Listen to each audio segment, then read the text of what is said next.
mtumishi wa Mungu Bart James, na leo nikukaribisha kwenye kipindi kizuri kabisa ambacho kitabadilisha maisha yako ya kiroho na kumtazama Mungu katika ukubwa na upana. Na somo la leo nitaenda kufundisha dalili za mtu aliyeachwa na Roho Mtakatifu. Dalili za mtu aliyeachwa na Roho Mtakatifu. Najua Roho Mtakatifu ni nani? Ni Mungu halisi. Maana ya Roho Mtakatifu ni Mungu halisi. Kwa hiyo tunaposema kuachwa na Roho Mtakatifu ni sawa na kusema kuachwa na Mungu aliye hai. Kwamba Mungu anaweza akakuacha ukajua au usijue. Roho Mtakatifu anaweza kukuacha usijue au ukajua. Kwa Roho Mtakatifu ni Mungu ambaye amechagua kukaa katikati ya wanadamu. Roho Mtakatifu ni Mungu aliyechagua kukaa katikati ya wanadamu na akageuza mwili wa mwanadamu kuwa kama hekalu lake au mahali pa kuketi. Kwa hiyo kwa ufupi, Roho Mtakatifu ni Mungu ambaye amekubali kukaa na wanadamu. Haleluya. Lakini Roho Mtakatifu ni nini? Roho Mtakatifu ni nguvu itendayo kazi katika madhihirisho ya kawaida au katika madhihirisho ya damu na nyama. Kwamba Roho Mtakatifu ni nini? Ni nguvu itendayo kazi katika madhihirisho yanayoonekana.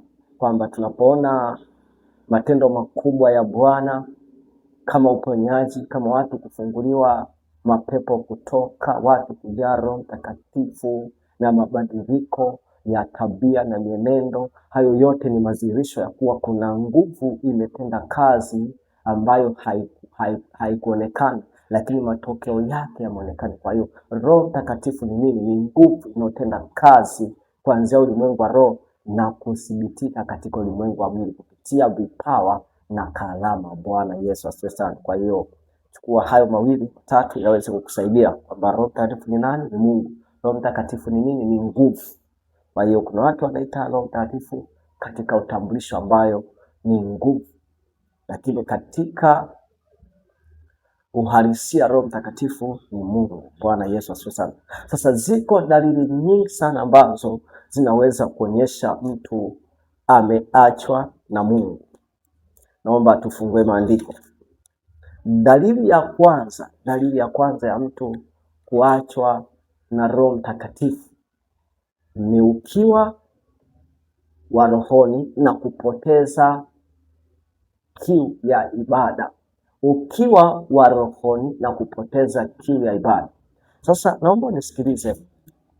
Moja kati ya dalili ambayo inaweza kukuonyesha Roho Mtakatifu amekuacha au Roho Mtakatifu anakaribia kukuacha ni pale unapokuwa na ukiwa moyoni. Yani ukiwa ni ile hali ya kutokuwa na ushirika mzuri na Roho Mtakatifu.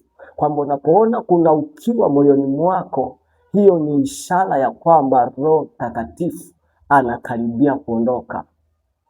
Hapa ninataka nitumie mfano namna hii. Ikumbukwe Roho Mtakatifu ni nafsi iliyo hai inayoishi karibu na mwanadamu au karibu na roho ya mtu.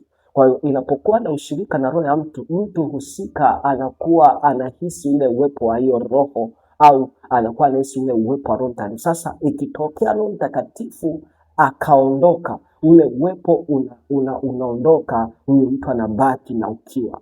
Sasa ule ukiwa unapelekea kiu ya ibada, kiu ya kusoma neno, kiu ya kutafuta Mungu, kiu ya kuhubiri, kiu ya kuishi maisha matakatifu inaondoka. Yani ile chembe nzuri iliyokuwa imepandwa ndani yako, ile chemchemi ya maji ya uzima ambayo ilikuwa imeachiliwa ndani yako, inatoweka ndani yako na unajikuta upo katika maisha ya kawaida sana. Kwa hiyo dalili ya kwanza hatari ambayo ukiona katika maisha yako, ni muhimu uanze kuchunguza njia zako mapema kabla ya kupotea kabisa. Ukiona kiu ya ibada inatokea ndani ya maisha yako, inapungua, kiu ya ibada inapungua, jua upo kwenye hatari ya kumpoteza Roho Mtakatifu au tayari umekwisha kumpoteza. Kwa sababu Roho Mtakatifu anapokaa ndani ya mtu, hili ni hekalu ambalo akishakaa kwenye mwili, yeye anafanyiwa ibada. Kitu pekee ambacho Mungu anakitafuta ni ibada ya kweli. Bwana Yesu asifiwe. Kitabu cha Yohana sura yake ya 4, Yohana sura yake ya 4 kuanzia mstari wa 20 hata ule wa 24. Kwa kukomboa wakati nitasoma tu mstari wa 23 na 24. Inasema, lakini saa inakuja, nayo saa ipo, ambayo wamwabuduo halisi watamwabudu Baba katika roho na kweli, kwa maana Baba awatafuta watu kama hao wamwabudu. Mungu ni roho, nao wamwabudu yeye mwapasa kumwabudu katika roho na kweli. Kwamba kumbe Mungu anatafuta watu wamwabudu katika roho na kweli. Baba Mungu wetu anatafuta watu wamwabudu katika roho na kweli, na Mungu ndiye roho, ndiye Roho Mtakatifu. Kwa hiyo ukiona ukiwa unaanza kuwa ndani ya moyo wako kwamba unapoteza ule uhusiano au karibu na Mungu, jua unaweza ukawa umeachwa na Roho Mtakatifu. Na hii inatokea inatokea kwa ghafla tu. Unaweza kushangaa umetoka ibadani leo siku labda Jumatatu au Jumanne, umemaliza ibada au umemaliza maombi, lakini kesho siku inayofuata unashangaa ile hamu inapotea. Labda uliwaza vibaya au ulipata mashambulizi au kuna dhambi ulitenda, Roho Mtakatifu akakuacha. Bwana Yesu asifiwe sana. Lakini tufungue kitabu cha Samueli wa kwanza ile sura yake ya 16. Samueli wa kwanza 16, tuangalie hapo ili haya maneno yasije yakawa ni tupu, bali yawe yamejaa maandiko kuthibitisha. Samueli wa kwanza 16 kuanzia mstari wa 14 na ule wa 15 nasema, basi roho ya Bwana ilikuwa imemwacha Sauli, na roho mbaya kutoka kwa Bwana ikamsumbua. Nisikilize kwamba Sauli alikuwa na roho wa Bwana au alikuwa na Roho Mtakatifu, lakini baada ya muda Roho Mtakatifu akamwacha Sauli. Maanake kwa mfano huu tunaona Roho Mtakatifu anaweza akamwacha mtu. Roho Mtakatifu anaweza akamwacha mtu. Sasa kitu pekee ambacho ni muhimu sana kugundua kwamba ukiona ukiwa shauku ya ibada inatoweka, ni dalili ya kuwa Roho Mtakatifu kaondoka. Lakini jambo la pili ambalo ni dalili au ishara ya kuonyesha umeachwa na Roho Mtakatifu ni roho ya mashindano. Bwana Yesu asifiwe. Naomba unisikize vizuri. Ukiona Roho Mtakatifu anaondoka, kunainuka roho ya mashindano.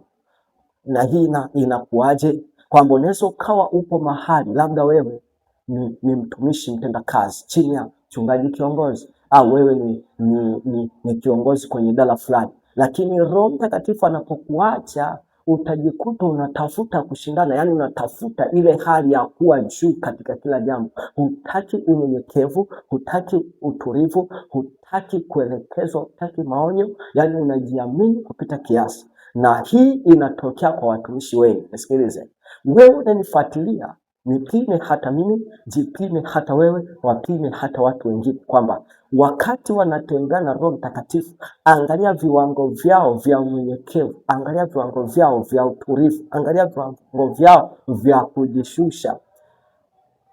Mtu akianza kumpoteza Roho Mtakatifu ataanza kujiinua, ataanza kuwa na mashindano. Ndio maana kwenye mitandao unaweza ukakuta watumishi wa Mungu wanashindana kwa hoja, wanashindana, lakini mtu mwenye Roho Mtakatifu hawezi kuinua mashindano. Haleluya, bali atatulia na kuyaacha mambo yapite. Naomba nikusomea andiko hapa. Tumesoma kitabu hiki cha Samueli wa kwanza 16 kuanzia mstari wa 14 kwamba baada ya Roho Mtakatifu kuondoka, ikaja roho ikaanza kumsumbua. Ile roho ilipoanza kumsumbua, ndipo uharibifu ukaanza kutokea. Ile Roho Mtakatifu anapoondoka, papo hapo roho ya shetani anatawala.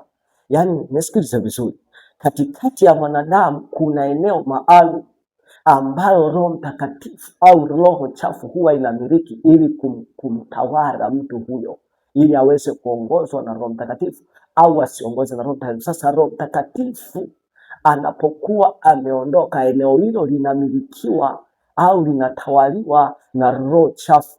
Sasa roho chafu itakusumbua tu. Uko mahali popote, roho chafu ikiingia ndani ya mtu itaanza kumsumbua.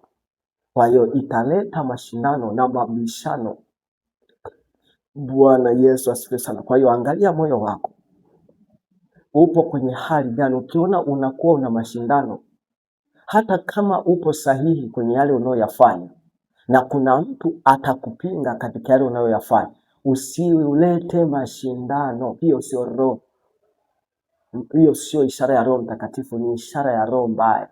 Unaweza kuwa unafundisha injili ya utakatifu, unafundisha mafundisho safi, unafundisha injili isiyogoshiwa, lakini wakainuka watu kukupinga. Ukiinuka wewe kuanza kushindana nao, jua sio Roho Mtakatifu anayefanya kazi wakati huo. Roho Mtakatifu ni roho wa utulivu. Bwana Yesu asifiwe. Nataka nikusomea andiko jingine ili tuweze kwenda vizuri. Haleluya. Bwana Yesu asifiwe sana. Haleluya. Nataka nikusomea andiko jingine sana ambalo litaweza kuleta faraja katika maisha yako. Kitabu cha Yohana sura ya 3 kuanzia mstari wa 22 mpaka 30. Nitasoma kwa haraka ili tuweze kuona jambo hapo. Yohana sura 3 mstari wa 22 mpaka 30. Baada ya hayo Yesu na wanafunzi wake walikwenda mpaka nchi ya Uyahudi, akashinda huko pamoja nao, akabatiza. Yohana naye alikuwa akibatiza huko Ainoni karibu na Salimu, kwa sababu huko kulikuwa na maji tele, na watu wakamwendea wakabatizwa, maana Yohana alikuwa hajatiwa gerezani. Basi palitokea mashindano ya wanafunzi wa Yohana na Myahudi mmoja juu ya utakaso. Msikize, palitokea mashindano kati ya wanafunzi wa Yohana na wanafunzi wa Wayahudi au Myahudi mmoja kuhusu injili ya utakaso.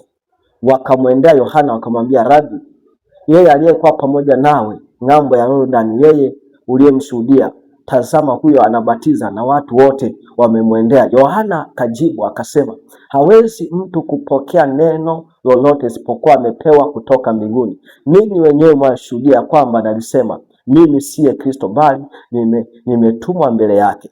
Aliye na bibi harusi ndiye bwana harusi, rafiki yake bwana harusi. Yeye anayesimama na kumsikia aifurahia sana sauti yake bwana harusi. Basi hii furaha yangu imetimia. Yeye hana budi kuzidi, bali mimi nipungue. Sikize vizuri. Yohana alikuwa na wanafunzi na Yesu alikuwa na wanafunzi, na kulikuwa na Wayahudi ambao hawako upande wa Yesu, hawako upande wa Yohana. Lakini kukatokea mabishano kwamba kulikuwa na fundisho linahusu utakatifu au utakaso. Wakaanza kubishana, ikabidi watu waende kwa Yohana kumuuliza kwamba mbona imekuwa hivi? Yule mtu uliyemsemea amefanya wanafunzi na watu wanamfuata. Yohana akamwambia hakuna mtu anaweza kufanya hayo kama hakupewa neno kutoka mbinguni. Lakini Yohana akaenda mbele zaidi akasema, furaha yangu na itimizwe, mimi nipungue, yeye azidi. Msikize mtumishi wa Mungu, katika nyakati tulizonazo, wewe usitafute kuinuka, usitafute kujulikana, usitafute kuonekana unajua, usitafute kuonekana wewe ni bora katika watumishi wengine. Roho Mtakatifu hana mashindano. Roho Mtakatifu hana mashindano. Roho Mtakatifu hana vita. Wakati mwingine Biblia inasema vita na mashindano vinatoka wapi? Sio katika tamaa zenu. Roho Mtakatifu ni mnyenyekevu sana. Roho Mtakatifu ni roho wa upole. Bwana Yesu asifiwe sana. Bwana Yesu asifiwe sana. Haleluya. Kwa hiyo ishara nyingine au dalili nyingine ya kuonyesha Roho Mtakatifu amekuacha ni kuwa na mashindano. Kwa hiyo fuatilieni hata watu wote wanaokuwa na mashindano, hao watu wamepungukiwa na Roho Mtakatifu. Lakini jambo jingine kuonyesha Roho Mtakatifu amekuacha au amepungua ndani yako ni kusimama kusema mabaya ya watu wengine. Shalom, shalom. Naomba unisikize vizuri, watu wa Mungu. Hii ni ishara mojawapo inayokupima wewe, mtumishi wa Bwana, wewe mpakwa mafuta, hata mimi nanipima. Ukiwa na Roho Mtakatifu huwezi kusimama kuongelea mabaya ya watu wengine.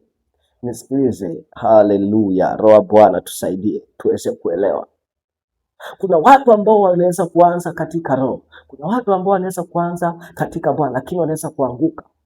Usifurahie anguko la mtu mwingine, usifurahie madhaifu ya mtu mwingine, usitumie madhaifu ya mtu mwingine kuonyesha kama ni ishara ya wewe umekomaa. Nisikilize, mkomavu katika roho, anayetembea katika roho ni mtu anayebeba madhaifu ya wengine na kuyaboresha ili kuficha udhaifu. Sasa kumekuwa na wimbi kubwa la watumishi ambao wanaonekana kama wana Roho Mtakatifu, lakini kumbe Roho Mtakatifu ameshawaacha kama ilivyokuwa kwa Sauli alipoachwa, yeye akaendelea kutafuta kutawala, kuendelea kutafuta ukubwa na heshima, kumbe Roho wa Bwana ameshaondoka.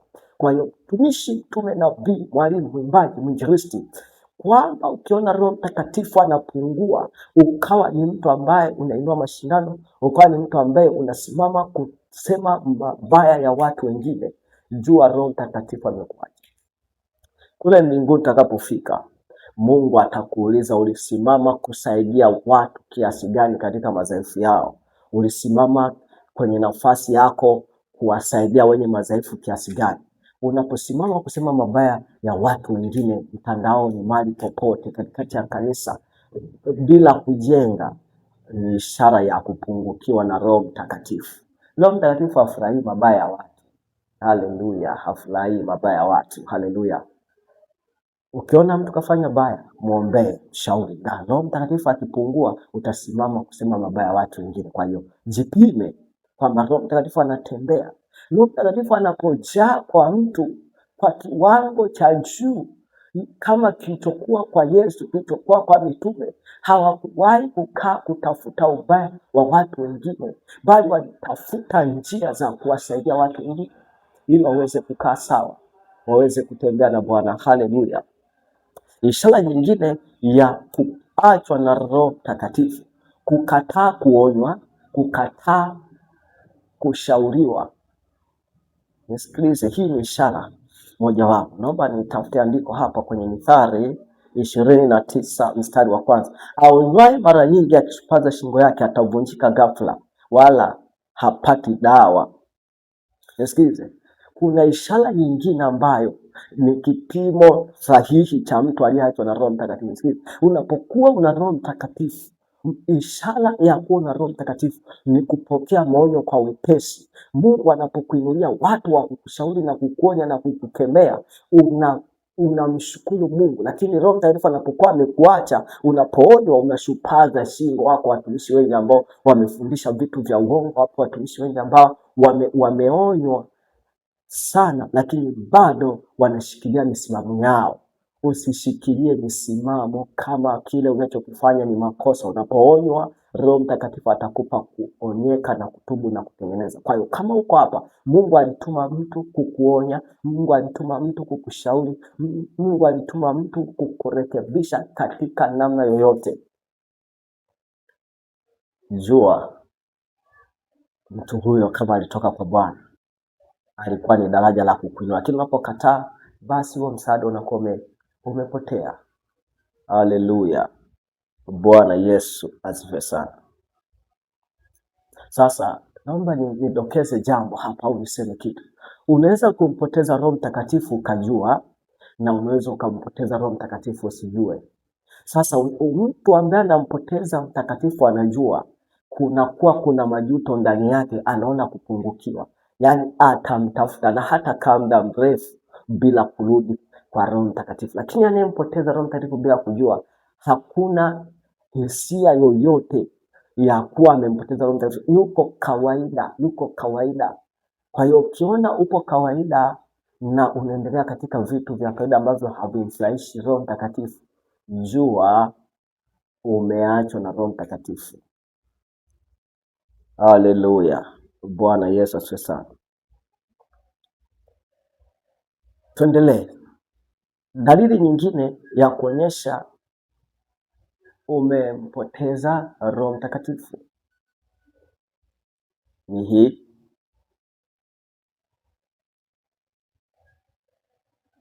kurudia mambo machafu ya zamani, au kurudia dhambi ulizokuwa umeziacha. Nisikilize watu wa Mungu vizuri, ili tuweze kwenda pamoja, kwamba kuna ishara nyingine nyepesi tu ambayo inakuonyesha umemuacha Roho Mtakatifu au Roho Mtakatifu akuacha, kwamba unapojikuta unaanza kurudia dhambi zile ulizokuwa umezifanya mara kwa mara, zile dhambi ambazo ulikuwa umeziacha, Roho Mtakatifu alikuwa amekusaidia kuziacha, lakini umejikuta unaanza kuzirudia, jua Roho Mtakatifu anaweza kuwa amekuacha. Bwana Yesu asifiwe sana. Biblia inasema hivi katika kitabu cha Waebrania sura ya 6 mstari wa 1 hata ule wa 4, nasema hivi: kwa sababu hiyo tukiacha kuyanena mafundisho ya kwanza ya Kristo, tukaze mwendo ili tuufikirie utimilifu, tusiweke msingi tena wa kuzitubia kazi zisizo na uhai, na wa kuwa na imani kwa Mungu, na wa mafundisho ya mabatizo na kuwekewa mikono na kufufuliwa wafu na hukumu ya milele. Na hayo tunafanya Mungu akitujalia. Mstari wa 4: kwa maana hao waliokwisha kupewa nuru na kukionja kipawa cha mbinguni na kufanywa washirika wa Roho Mtakatifu na kulionja neno zuri la Mungu na nguvu za zamani zijazo, wakaanguka baada ya hayo, haiwezekani kuwafanya upya tena hata wakatubu, kwa maana wanamsulubisha mwana wa Mungu mara ya pili kwa nafsi zao na kumfezei kwa dhahiri. Nisikilize kwamba mtu aliyekuwa na Roho Mtakatifu, fikiri labda wewe ni mtume, nabii, umetembea na Roho Mtakatifu, umefanya huduma nzuri, umeombea watu wamefunguliwa, umetoa mapepo kwa nguvu za Roho Mtakatifu, umefanya ishara na miujiza, hata kufanya watu wa kuamini. Unapoanguka au unapoachwa na Roho Mtakatifu, ni anguko kubwa sana kwenye ufalme wa Mungu. Unaporudi kwenye dhambi ambazo ulikuwa umezishinda, unaporudi kwenye matendo ya kale uliokuwa umeyashinda, ni ishara mbaya sana mbele za Mungu. Unaposikia sauti, jipime, Roho Mtakatifu yupo au umemwacha? Roho Mtakatifu yupo au ameweza kukuacha? Jipime vile ulivyokuwa unatumika na sasa unavyotumika ni vile vile au umerudi nyuma. Bwana Yesu asifiwe sana.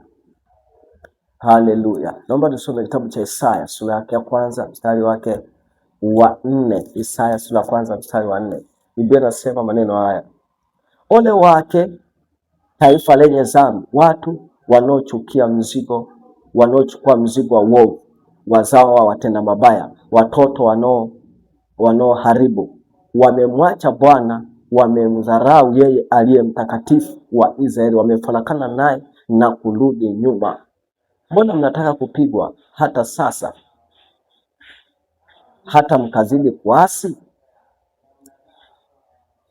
Mungu anasema ole wake mtu ambaye anamwacha Bwana, anamwacha Roho Mtakatifu. Ole wake, kwamba kuna kitu kibaya. Ole ni kitu kibaya au ni laana. Ole ni jambo la kutisha na kusikitisha, kwamba Roho Mtakatifu anapokuwa amekuacha au umemwacha, ni mapema sana, fanya bidii uweze kumrudia, kwa sababu unaweza ukaangamia katika uharibifu. Kuna watumishi wamemwacha Roho Mtakatifu. Kwa nini? Kwa sababu wakati anaondoka wao wakujua. Lakini jambo jingine ambalo ni kionyeshi cha kwamba huyu mtu kamwacha Roho Mtakatifu ni tamaa ya fedha kupitia huduma. Tamaa ya fedha kupitia huduma.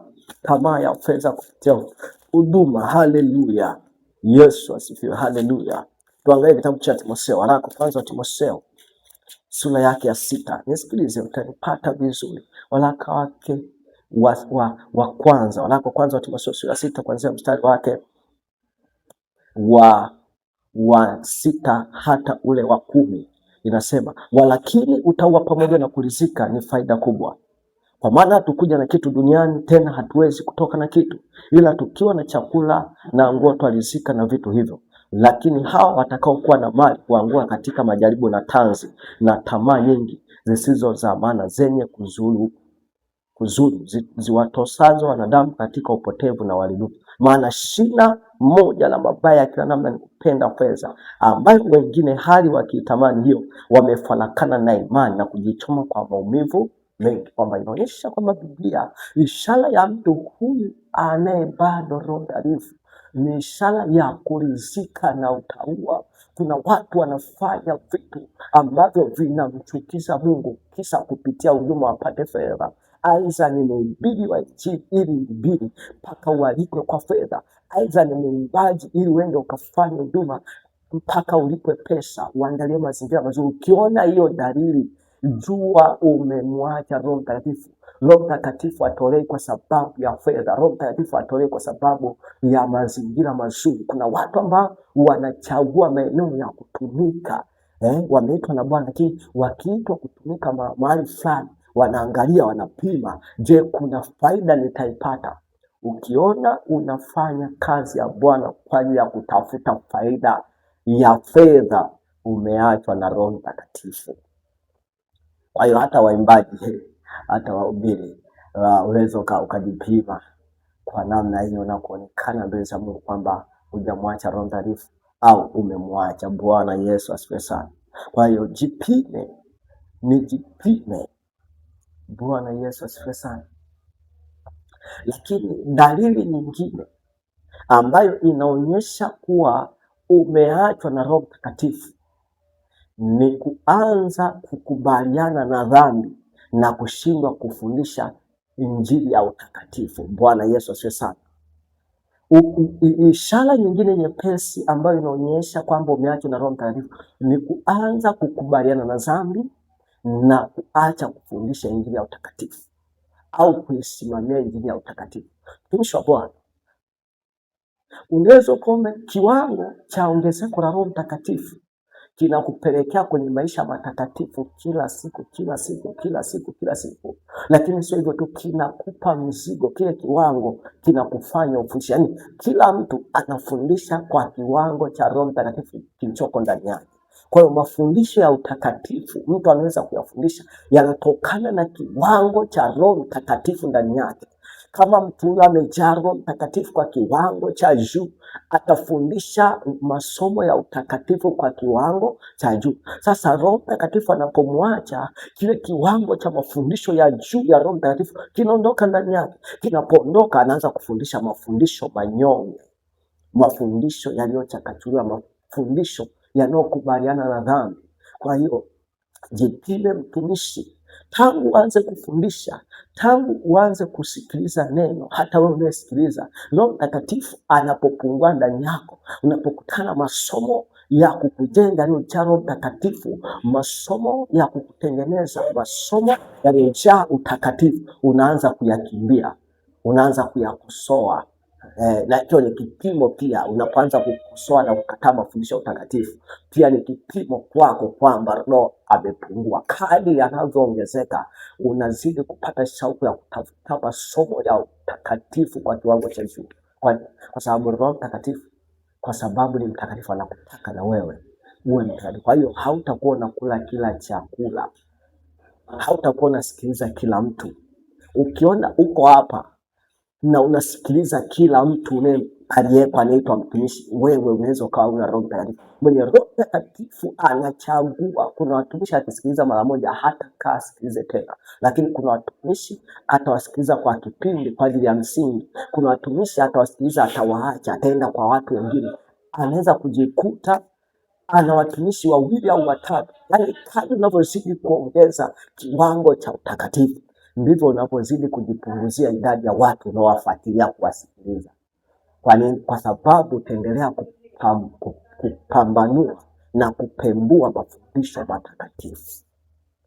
Haleluya, Bwana Yesu asifiwe sana. Lakini ishara nyingine nyepesi tu inaonyesha mtu huyu amepungukiwa na Roho Mtakatifu, kuacha huduma aliyoitiwa, kuacha huduma. Sikiza, Yesu anatoa talanta, anatoa vipawa. Mungu anaweza kukupa kipawa kikubwa, lakini ukakizika au ukakiacha. Roho Mtakatifu anapopungua ndani yako au anavyoondoka, ule mzigo wa kutumika unaondoka. Kitabu cha Yeremia sura ya 20, Yeremia sura ya 20, nitasoma mstari wake wa 9.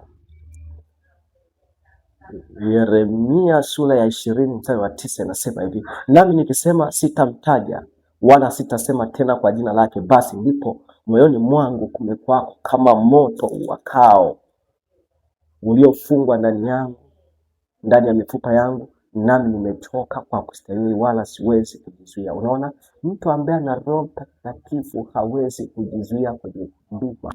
Yeremia anafungiwa mzigo wa Roho Mtakatifu ambao unamfanya asiweze kuwa na utulivu katika wito alioitiwa.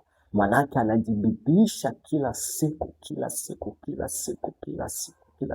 ili aweze kufikia kwenye utimilifu na ukamilifu wa kile alichopewa. Bwana Yesu asifiwe sana. Kupokea Roho Mtakatifu sio ishara ya kutembea naye siku zote. Unyenyekevu na utiifu wa Roho Mtakatifu unakupa nafasi ya kuendelea kuwa na Roho Mtakatifu. Haleluya. Usimhuzunishe Roho Mtakatifu, mfanye afurahi ndani yako. Kwa hiyo kwa ishara hizi chache ambazo nimezisema siku ya leo, acha zikupe mtazamo chanya wa kuweza kumtafuta Bwana kwa kiwango cha juu. Kama kanisa unalosali, mchungaji wako, nabii wako, mtume wako, mwinjilisti wako, au kama wewe ni mtume, nabii, umeacha kufundisha injili ya utakatifu na kuona kuna ukisasa uliopo leo na kukubaliana na mazingira ya ukisasa na kuiacha injili ya utakatifu, ni ishara Roho Mtakatifu anaweza kuwa amepungua au amekuacha. Roho Mtakatifu yuko pale pale. Majira yataenda, yatabadilika. Injili ya Yesu ni ile ile jana, leo, hata milele. Kwa hiyo jipime kiwango cha unavyofundisha kila watu kuishi maisha matakatifu au hapana. Na wewe mshirika, jipime jinsi unavyotembea, una Roho Mtakatifu au hapana, au ulikuwa naye au umempoteza. Lakini jambo jingine, na anasikia Roho Mtakatifu ananikumbusha, ambalo linaonyesha hatari kuwa umeachwa na Roho Mtakatifu, ni ndoto chafu. Hapa napo ni ishara ya wazi. Msikize, unapokuwa na Roho Mtakatifu kiwango kikubwa, utaota ndoto ambazo zina utukufu wa Roho Mtakatifu. Kwa nini? Kwa sababu unachangamana au unashirikiana na Roho Mtakatifu kwa kiwango kikubwa. Biblia inasema katika Warumi 8:14, wale wanaoongozwa na Roho Mtakatifu hao ndio wana wa Mungu. Maana unapokuwa unatembea kwenye Roho Mtakatifu, unakuwa kwenye wingu la mafunuo na ndoto za Roho Mtakatifu. Lakini unapoanza kuachwa na Roho Mtakatifu, unaanza kuwa kwenye ndoto. Shalom. Ishara nyingine Roho Mtakatifu ananikumbusha ni ishara hii au dalili hii ya kwamba mtu amepoteza Roho Mtakatifu au ameachwa na Roho Mtakatifu, ni kupata ndoto chafu. Bwana Yesu asifiwe. Nimeelezea kwamba mtu anapotembea na Roho Mtakatifu vizuri, kiwango chake cha mafunuo yanakuwa ni dhahiri katika Roho Mtakatifu, lakini pia ana uwezo wa kuyapambanua vizuri. Sasa leo tumekuwa na madhehebu, tumekuwa na makanisa, tumekuwa na taasisi za kidini ambazo zinatembea kwenye mafunuo, kwenye ndoto na maono ambayo hayatokani na Roho Mtakatifu, na ukija kuyapima kwenye neno yanakataa. Kwa nini? Kwa sababu wameota si katika Roho Mtakatifu, na kwa sababu hawakuwa na Roho Mtakatifu wameamini hayo na kushindwa kumwamini Roho Mtakatifu. Sasa usije ukajenga imani yako, usije ukajenga msingi wako kwenye maono. Maono sio fundisho, ndoto sio fundisho, mafunuo sio fundisho, neno ndio fundisho. Kwa hiyo vyote tunavyotokea kwenye ndoto, kwenye maono, vinaweza kutafsiri hali yako ya kiroho kwamba umemwacha Roho Mtakatifu au umemwacha Mungu, au upoje na Mungu, au unatendaje na Mungu. Kwa hiyo jipime wewe binafsi, jipime wewe na kanisa unapoabudu, jipime wewe na mtumishi ambaye anakuongoza. Je, umeacha neno? Leo kuna mafunuo, kuna ndoto na maono ya uongo ambayo watu wanatembea nayo, watu wanatoa mafunuo ya uongo ambayo yanatokana na shetani kabisa, hayakubaliani na neno, lakini kwa sababu wanaoongozwa hawana Roho Mtakatifu na anayeongoza hana Roho Mtakatifu, wanakubaliana nayo. Sasa nalikumbusha kanisa la Bwana, shetani ana uwezo wa kuleta ndoto, shetani ana uwezo wa kuleta mafunuo, lakini unaye Roho Mtakatifu wa kukusaidia pambanua, kwa sababu kama umeachwa na Roho Mtakatifu ni rahisi kukubaliana na mafunuo ya uongo na ndoto za uongo na maono ya uongo. Lakini hata wewe kama wewe unaweza kukutana na maono ya uongo na ukayaamini. Kwa nini? Kwa sababu shetani naye ana uwezo wa kujigeuza kama malaika wa nuru, yaani ana uwezo wa kuigiza, akajitokeza kama Mungu, akajitokeza kama malaika, akajitokeza kama Kristo. Lakini Roho Mtakatifu ukiwa naye atakusaidia. Na naomba ninukuu baadhi ya maono. Mtu mmoja ni rafiki yangu akaniambia kwamba anaona maono ya wazi kabisa. Kuna mtu kaja akamwambia, nataka nikufanikishe katika kutumika, nataka nikuinue, mimi ni Kristo, mimi ni Yesu, nataka nikuinue. Yule mtumishi akauliza kwenye maono, wewe kama ni Yesu nionyeshe Roho Mtakatifu na nionyeshe alama za mapigo uliopigwa, nionyeshe alama za damu, nionyeshe alama za makovu. Na yule aliyejitokeza kama Yesu akasema, akaondoka tu kwa ghafla, akaondoka. Sasa nifikiria kama huyu asingekuwa na Roho Mtakatifu akapima kwamba niambie wewe kama ni Kristo nionyeshe makovu, lakini nionyeshe Roho Mtakatifu. Kama asingesema hayo maneno akakubali yale maono, kesho yule maono ya huyo mwovu shetani yangekuja na sura nyingine, kwamba jana nilikuja kusema na wewe, leo nimekuja nikupe nguvu. Ukaamini na kukubali na ukaingia kwenye nguvu za giza. Nisikilize, mimi naongea, nimejaribiwa kwa namna nyingi za kimwili, za kiroho,